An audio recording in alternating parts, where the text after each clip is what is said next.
Today I'll be talking about the dangers of power supply and what you should look for. So I'll be starting by talking about the two types of power supplies we have here. We got the non-variable and we got the variable. This is what you commonly use on your lab, and this is what you use in the finished project. So let's get started.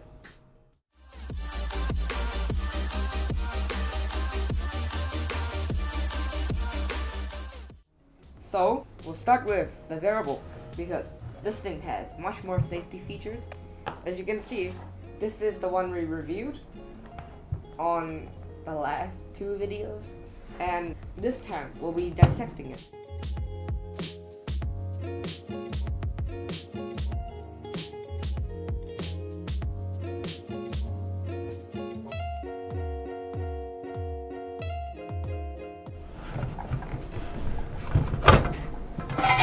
Okay, now that the cover is off, set it aside. We can see that it is pretty complicated.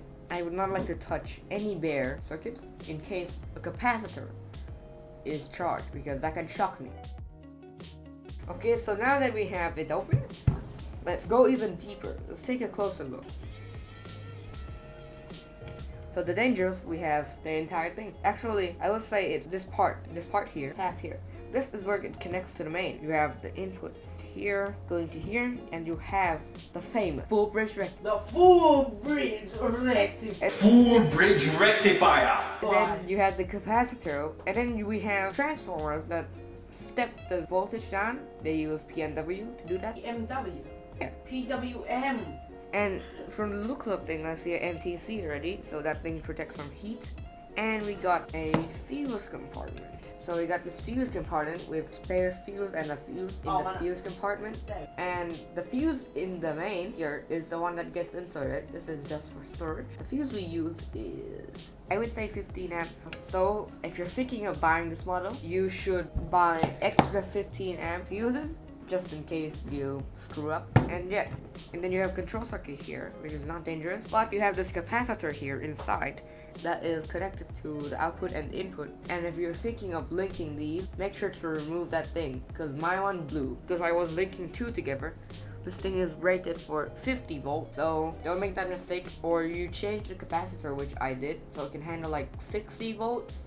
So in conclusion, you're not gonna crack into it. You're gonna be pretty much safe on this. If you use it what it's intended to, so don't link two together and don't crack it open like me here, you should be pretty much fine, because this thing has all the safeties you need. Now, moving on to the danger noodle, we have the hobbyist power supply. But first, reassemble time. One eternity later. okay, now that we have assembled this thing, we need some refreshments. Now we continue.